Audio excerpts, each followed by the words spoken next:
Épisode 18, Annexe.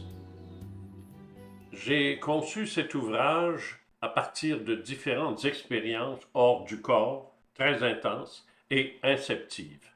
Celles-ci se démarquent des simples rêves lucides ou autres par la profondeur émotionnelle durant l'événement et le souvenir impérissable qu'on en garde sa vie durant.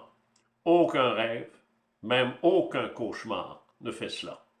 En toute transparence, je peux déjà vous dire quels sont les passages du roman qui sont issus de ces expériences.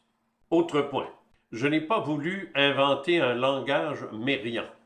J'ai créé une série de mots basés sur les racines gréco-latines pour ce faire et expliquer convenablement ce que j'ai retenu. À titre d'exemple, l'éleuthérium. Il exprime une liberté absolue d'action et de création.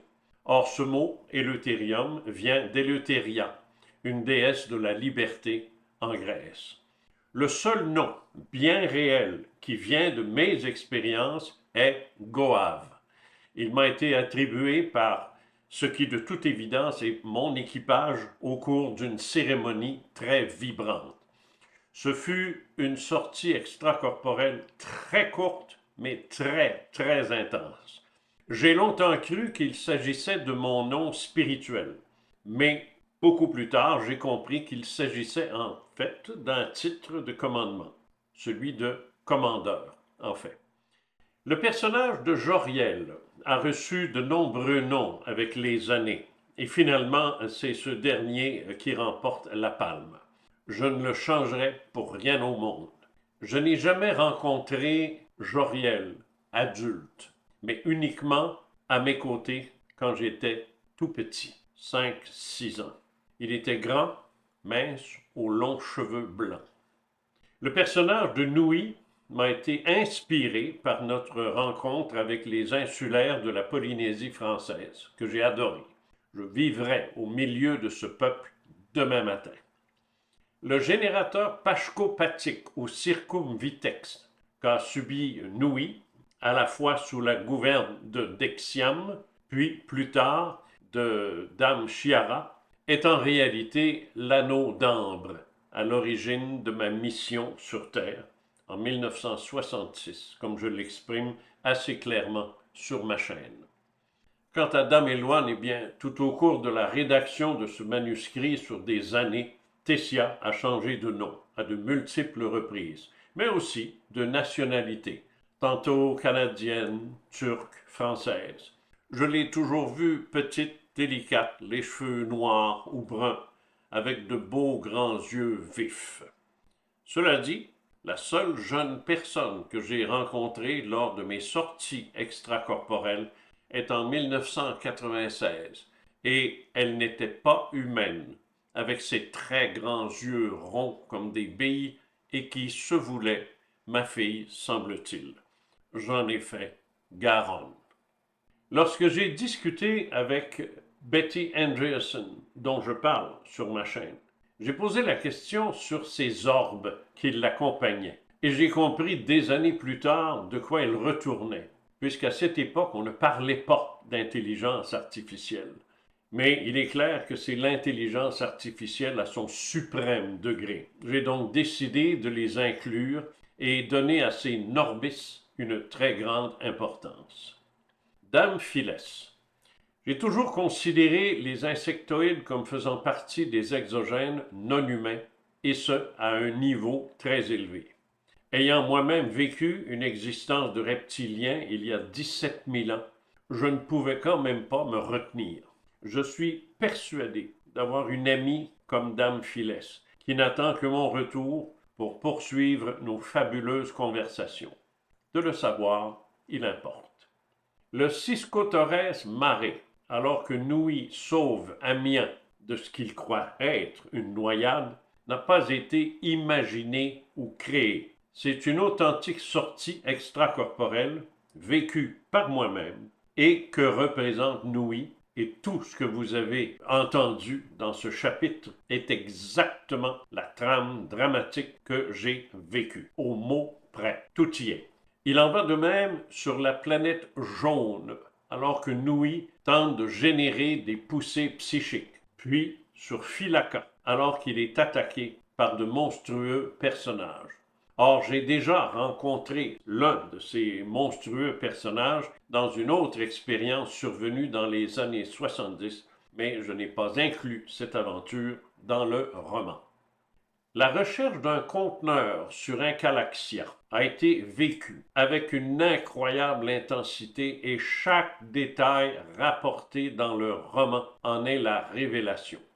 Un jour, je tombe sur une illustration des œuvres dans la ville de Vilnius d'une architecte incroyable, Zaha Hadid, et je l'appelle Z-A-H-A, H-A-D-I-D. Allez googler ça. J'y reconnais tellement un Calaxia que je n'hésite pas à le faire dire par Quentin. J'ai bien l'impression que Mme Hadid a fait des sorties du corps, elle aussi. En fait, nous en faisons tous.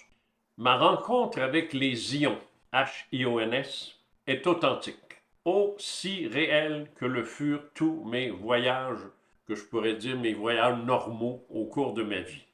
J'ai vu ces ascendos, des hommes, des femmes et aussi ces enfants, aux longs cheveux ocre, et je les ai vus s'élever dans le ciel.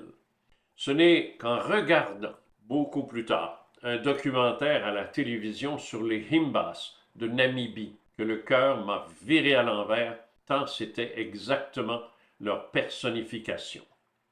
Tous les combats de Létis contre Végor ont été également vécus à 100% lors de 3 sorties extracorporelles, dont une, la plus longue et la plus importante, fut interrompue pour permettre à mon corps, la nuit, de se soulager.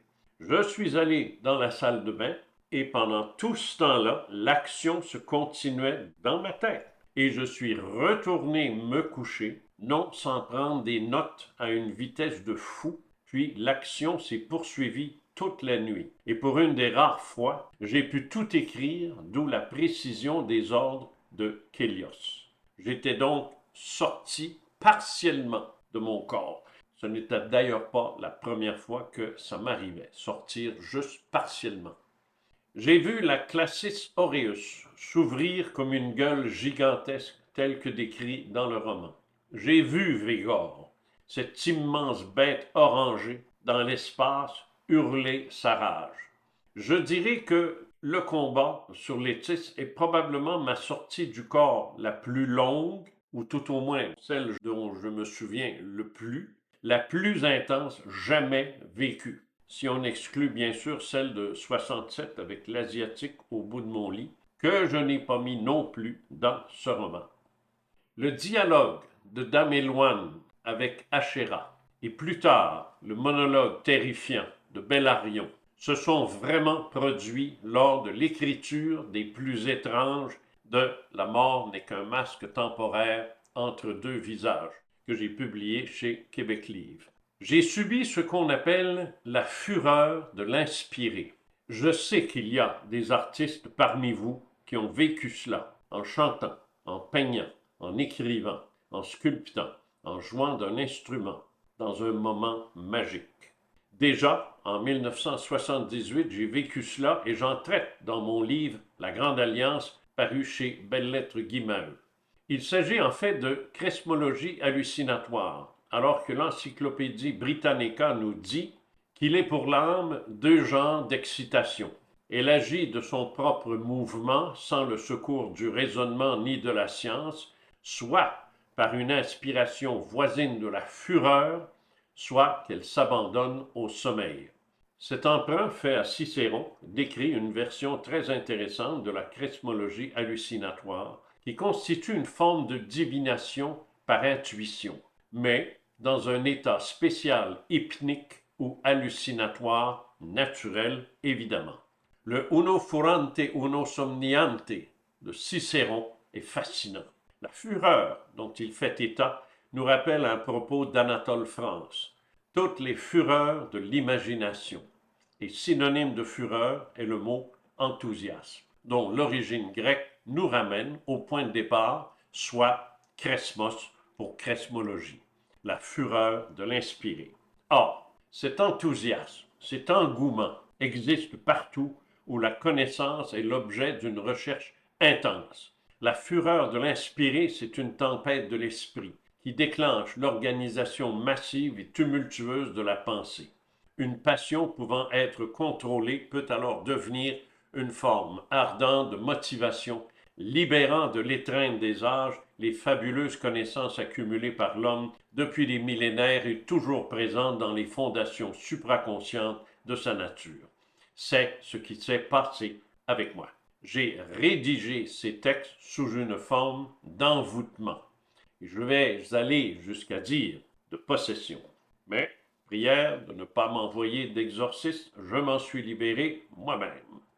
L'étrification, maintenant, ou l'éleutérium. J'ai inventé le mot, mais pas le concept. On me l'a expliqué. Et j'ai tenté du mieux que j'ai pu de le transmettre à l'auditeur, devrais-je dire, en faisant parler Joriel. C'est un processus qui consiste à fusionner certaines énergies à des éléments dépourvus de masse, mais malgré cela capables d'exercer une pression sur la matière. Dans le monde de Joriel, ces particules existent. La matière inorganique devient vivante et acquiert alors une très grande capacité de croissance et de maturation, un concept totalement et exclusivement exogène. Les commandiums de vaisseaux et les Norbis sont parmi les créations étrifiées les plus complexes et les plus sophistiquées qui soient, sans oublier la station Alpha Méridani. Tout ce qui est étrifié devient conscient, puis intelligent, et prend sa place dans la fonctionnalité à laquelle il est assujetti. C'est évidemment l'intelligence artificielle à son niveau le plus élevé, mais que nous sommes à des lumières, des années-lumière, devrais-je dire, d'atteindre. N'est-ce pour autant que de la fiction? C'est un roman après tout. Mais attention, bien après l'écriture, j'ai découvert le tritium naturel cosmogénique qui provient de la rencontre de certaines formes de rayonnement cosmique avec des constituants particuliers de l'atmosphère. Or, j'ignorais cela. Je n'étais pas au courant de cela. C'est pas un phénomène très productif sur notre monde. Il se produit à peine 0,2 kg de tritium par an sur Terre, selon l'activité du vent solaire. Mais je ne serais pas surpris qu'éventuellement le tritium puisse devenir, de près ou de loin, l'éleutérium de ce roman. Je traite beaucoup de la puissance des Norbis, mais également des commandiums. Notre ordinateur terrien le plus puissant est actuellement, en 2025, le T500 Fugaku japonais, capable d'effectuer 415 pétaflops, qui est la mesure que nous donnons à nos superordinateurs. Nous savons que nos scientifiques veulent absolument sortir du mode binaire 0-1.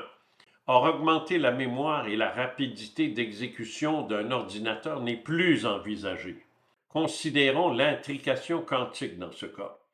Imaginez deux récepteurs situés dans deux résidences différentes. L'ordinateur quantique fonctionne par intrication. En observant un seul appareil en marche, il sait si l'autre l'est ou non, qu'importe la distance. Nos scientifiques parlent du spin d'une particule, ce qui est profondément déroutant pour les habitués de la physique de Newton. L'intrication quantique démontre que deux particules éloignées de plusieurs kilomètres peuvent se mettre d'accord en se transmettant une information pour toujours être dans un état opposé l'une de l'autre. Pour nos physiciens newtoniens, c'est dramatique, parce que pour eux, aucune information ne peut être transmise à une vitesse supérieure à celle de la lumière. Il leur faut accepter que les deux particules, malgré leur séparation spatiale de plusieurs kilomètres, ont continué à former un unique système physique. En fait, aucune information n'a été échangée entre les deux particules, tout simplement parce que les deux particules ne forment pas deux systèmes indépendants, mais un seul. On parle alors d'intrication quantique. C'est elle qui, actuellement en science, défonce le plafond de verre de la science classique. Et dès lors, mon roman en devient un d'anticipation, bien plus que de fiction. Il est question aussi des émors, des éléments monoatomiques orbitalement reconfigurés. L'auditeur va éprouver de la difficulté à retrouver sur le net cette traduction en français, est mort. C'est plutôt le terme anglophone qui est généralement reconnu, dorme, O-R-M-E, ormi. Il existe des produits dérivés appelés ormus qui auraient des propriétés dites supranaturelles sur le vieillissement et autres. D'origine alchimique, l'hémor est considéré comme un état M ou state M de la matière avec des propriétés extraordinaires. Ce sont des supraconducteurs naturels à champ magnétique nul repoussant également les pôles magnétiques nord et sud. Cette substance peut aussi devenir invisible, échapper à notre perception classique de l'espace et influer sur cette dimension de l'espace-temps. Si nous chauffons notre iridium reconfiguré à 850 degrés Celsius, celui-ci disparaîtra et perdra tout son poids. Lorsque la température baissera à nouveau, il réapparaîtra et retrouvera la majorité de son poids antérieur. Lorsque les mérians fabriquent de l'éleutérium pour des commandiums affectés à des tâches bio-organiques comme la nourriture et les soins médicaux des curatiums, le carbone, parfois le silicium, l'hydrogène, l'oxygène et autres sont sollicités selon les besoins. Par contre, pour des opérations hautement sophistiquées, ils utilisent des métalloïdes que nous appelons des métaux nobles et qui sont l'or, l'argent, le rhodium, l'osmium, le germanium, le palladium, le ruthénium, l'iridium, le platine, le titane, le zirconium et le tantale, sans parler d'éléments mériens encore plus exotiques et qui bien sûr ne figurent évidemment pas sur notre tableau très limité des éléments. La station Alpha Méridani. J'ai confiance à la sagesse mérienne au point de les laisser construire un orbis de 3000 km de diamètre avec tous les pouvoirs. Fort possible qu'elle existe déjà, cette station, quelque part dans notre Voie lactée, cette Nédeb de mon roman. Sur la propulsion des vaisseaux, Nouy a vu juste, comme bien longtemps avant lui, un certain lieutenant de l'aviation française, Jean Plantier, l'avait prédit. L'éleutérium est directement impliqué dans la propulsion des vaisseaux mériens. Dans tout volume donné, ils appliquent une force proportionnelle à la masse de chacune des particules qui devient une énergie orientable et modulable à volonté. Ils utilisent alors un pourcentage de particules données dont la fonction attribuée touche effectivement la propulsion. Mais outre la propulsion, on doit se souvenir des cabrioles, des virages, des accélérations et des décélérations extrêmes, et qui devraient tout détruire à l'intérieur du vaisseau, sans parler de l'antigravité. En plus, ils peuvent naviguer dans un silence absolu à grande vitesse dans l'atmosphère d'une planète, développer un champ de force dont la résistance à tous les types de chocs n'a aucune équivalence sur la troisième dimension et peuvent même changer d'aspect temporairement.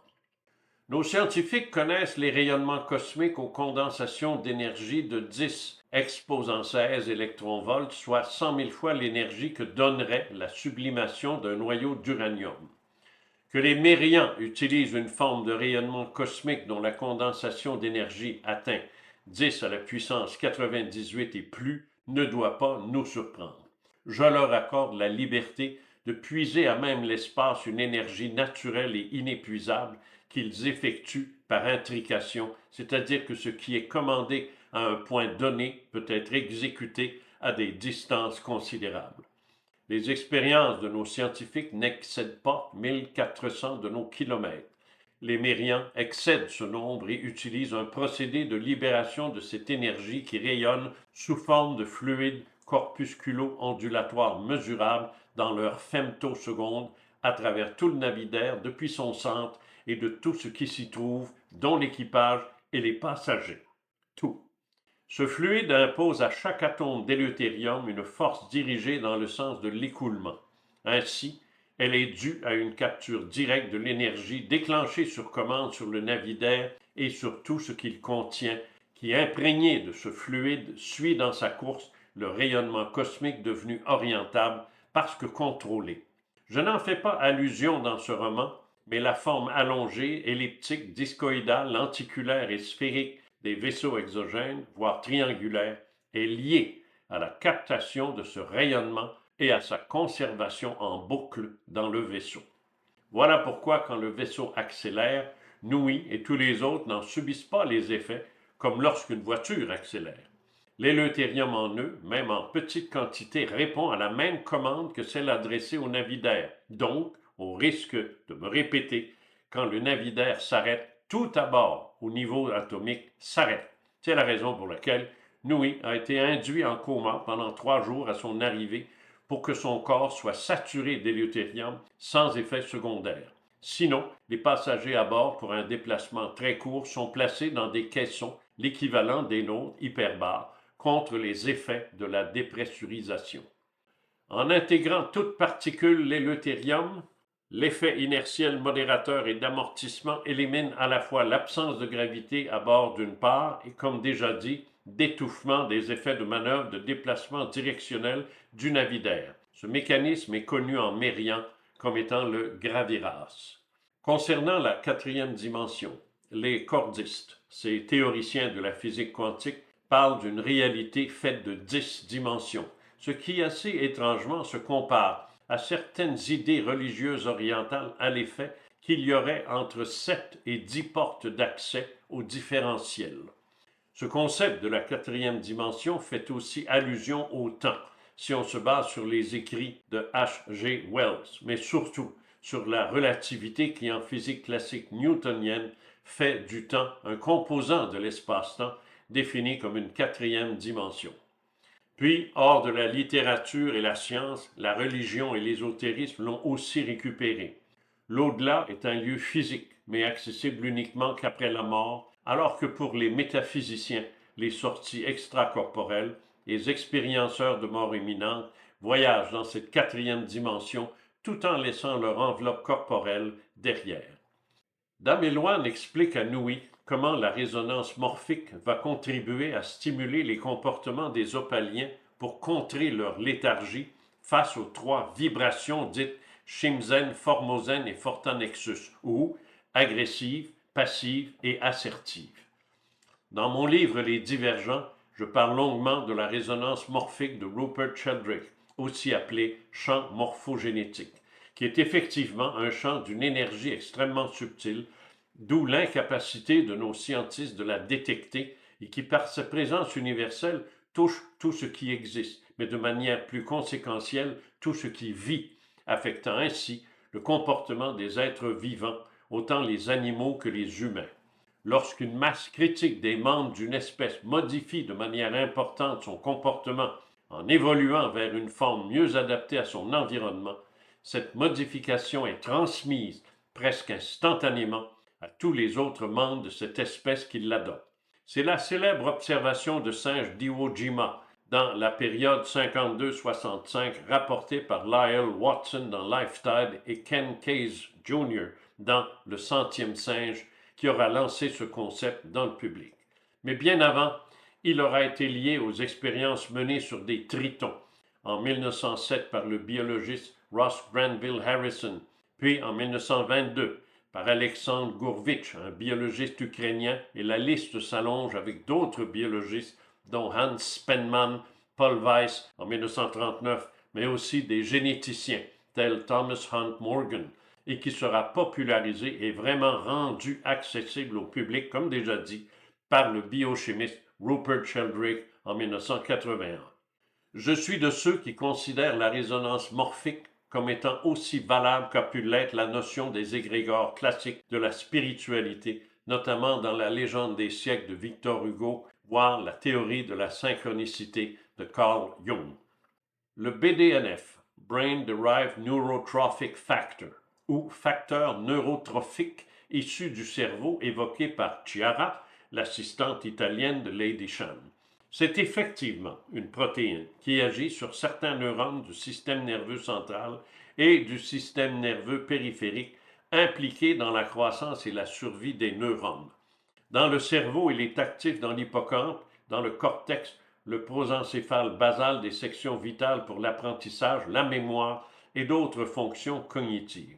Le BDNF lui-même est important dans la mémoire à long terme.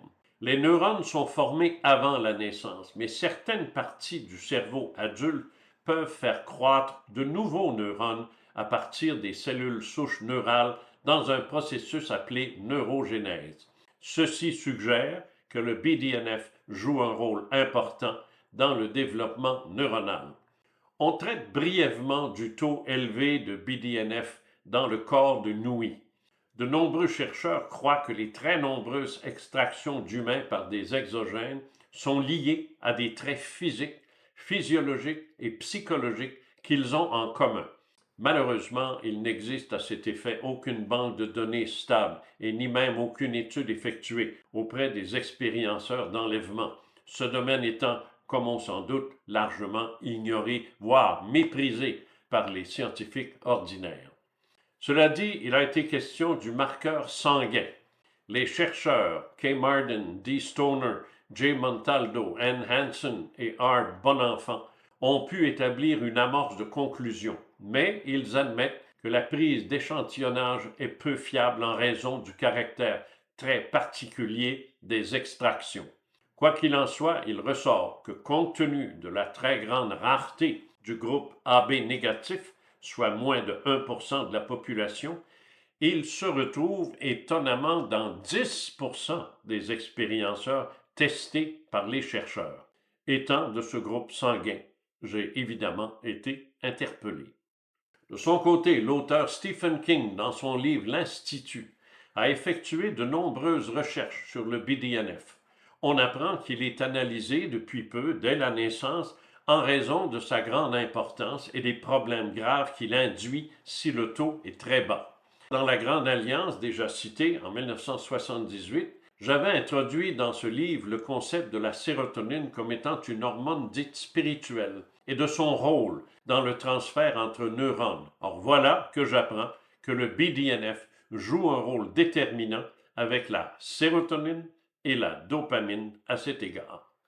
Finalement, d'après les données actuelles, à peine 5% de la population aurait à la naissance un taux naturellement élevé de BDNF.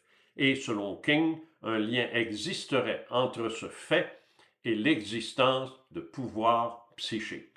En réalité, ce que le célèbre auteur a fait est une forme d'hypothético-déduction que certains qualifieraient d'abusive, mais qui tient la route. Si un taux très bas de BDNF cause de très graves problèmes dont une sévère dépression, l'Alzheimer et autres maladies, un taux normal nous en protège, mais un taux très élevé ouvre des sections méconnues du cerveau, telles la télépathie, la télékinésie. Interfacier est l'acte de passer d'une dimension à une autre. Aucun humain ne peut y arriver avec son propre corps et ne peut le faire que lorsqu'il s'en extirpe, soit durant son sommeil, durant une profonde méditation ou suite à la mort de son enveloppe corporelle. Tessia est devenue la première humaine à y parvenir avec son corps. Dans son allusion cynique à la Sainte Vierge, Justine fait état de la version religieuse d'interfacier et qui consiste, comme on le prétend pour de nombreux avatars, à être monté au ciel ou s'être fait ascensionner dans l'ésotérisme classique. On parle aussi du rapture ou en français du ravissement. Le protocole de Méridan est l'idée que des êtres exogènes viennent radicaliser leur intervention sur Terre et ailleurs pour libérer ces mondes de l'emprise inqualifiable de Bellarion, puis les décontaminer. Je suis conscient que ce scénario puisse heurter la sensibilité de certains. L'interventionnisme, qu'importe la forme qu'il prend, fait l'objet toujours de divisions très nettes au sein de notre population. On parlera de communisme intégral, d'anarchie, de société libertaire. Écoutez, il y a dans ce roman une critique sociale très dure et que nos sociétés méritent. J'introduis le cogitradisme comme une sorte de panacée universelle. Mais pensez-y. Dans quelle sorte de monde serions-nous si seulement la vérité existait sur tout, si le mensonge ou la dissimulation devenait impossible? Chose certaine, ça ruinerait vos petites soirées de poker. Daméloine va plus loin. Le constat est d'une évidence criante que sur Opalie, un très grand nombre d'êtres humains est privé de son droit absolu à une qualité de vie physique, psychique et émotionnelle par une intention malveillante animée par le pouvoir qu'elle détient. Il vient un temps où ceux qui jugent cette situation insoutenable ayant eux une intention bienveillante et le pouvoir de l'exécuter, se doivent d'agir en intervenant de manière prompte et immédiate. Dans ce roman, je fais allusion également à la nécessité absolue, dans toute civilisation, d'établir ou de rétablir le statut égalitaire de la femme, tout comme il le fut avant la venue des grandes religions monothéistes et autres cultes religieux strictement dominés par des mâles abusifs. Notez le pouvoir que je donne aux femmes dans ce roman. C'est voulu, c'est intentionnel à 100%. En d'autres termes, je dépeins notre planète comme un monde profondément délinquant, à ce niveau atteignant les racines les plus profondes de sa nature. C'est d'ailleurs ce critère majeur qui joue un rôle dans l'attribution du terme peuple civilisé d'un monde par les Mérians. Seule la philosophie taoïste sur Terre semble avoir compris ce concept quasi impossible à appliquer dans un monde complètement déséquilibré et chaotique. Le premier quart de ce 21e siècle est vraiment mal parti. Par quelle audace irrévérencieuse ai-je présenté Dieu sous la forme d'une superbe femme aux longs cheveux roux et le diable comme un dandy sorti fraîchement d'une boutique romaine de la Via Condotti avec l'accent d'une arrogance infinie? Ma réponse à cela n'a rien d'ésotérique. Dans mon cœur et au plus profond de moi, c'est une divine mère qui existe et elle a les traits d'Achéra, celle qui est venue me donner la main, une main en dentelle de lumière, en 1975 dans mon salon, comme j'étais, à moitié sorti de mon corps. Quant à lui, Bellarion le dandy, j'ai fait sa connaissance lors d'une pénible rencontre en vol de nuit en 2002 dans un wagon désaffecté où il se trouvait, m'offrant de travailler avec lui, chose que je n'ai jamais fait. Puis, je vous présente ces êtres magnifiques qui sont complètement différents d'une espèce à l'autre, des êtres bleus, des êtres presque diaphanes, des nox cavernicoles, dont mon grand ami qui une nuit me fit sortir de mon corps, puis une seconde fois, rendant l'expérience affolante. C'est lui que je nomme Zacté. Tout le roman repose sur le concept de l'ordre et du chaos, qui ne sont pas des créations sous licence littéraire. Ces deux forces antagonistes sont universelles. Il y a donc des exogènes bienfaisants et des exogènes malfaisants. Dans ce roman, je traite notamment des striges, mais tout juste à la limite, je m'en prends également aux reptiliens, voire même aux apélixiens. Malheureusement, les personnages dits du bien et du mal ont été engloutis dans ces mêmes mythes et légendes pour ensuite en être extraits par les grandes religions et devenir des djinns, des korrigans, des anges, des archanges, des diables et des démons. Les seules sources existantes familières sur ces créatures dites du mal, incluant le diable, baignent donc dans un miasme religieux, hagiographique très monothéiste, avec Satan, Lucifer et Iblis, mais également et peut-être mieux encore, cet autre fort intéressant d'origine perse du zoroastrisme connu sous le nom d'Ariman, Lara Magno, la fureur agressive sur lequel je me suis collé pour créer Bellarion. J'accuse Bellarion d'avoir inventé les religions, ce qui, faut-il le dire, est sans contredit un sacrilège éhonté pour certains, mais que j'assume entièrement. Mais l'univers n'est pas une jungle sauvage et primitive. Il y existe des êtres puissants qui dirigent, gèrent non pas qu'une planète ou un regroupement de planètes, mais des millions, des milliards de mondes, et au sommet de cette formidable hiérarchie se trouvent les archontes des maîtres absolus de l'ordre et des maîtres absolus du chaos. L'histoire de Crépuscule pour une planète nommée Opalie veut que Bellarion soit jugé. Approchons-nous de ce moment. Si ce roman ne dépeint pas une actualité cosmique, il est alors une prière vive et incandescente, car trop, c'est trop. Bellarion, parlons-en. Bel est l'autre nom de Marduk, une divinité mésopotamienne associée au dieu sumérien Enlil qui provoqua le déluge des humains qu'il détestait. Arion, quant à lui, nous vient de la Grèce. Il est cet animal immortel, bouffeur d'or, et décrit comme une furie, avec ses déesses infernales qui lui collent à la peau.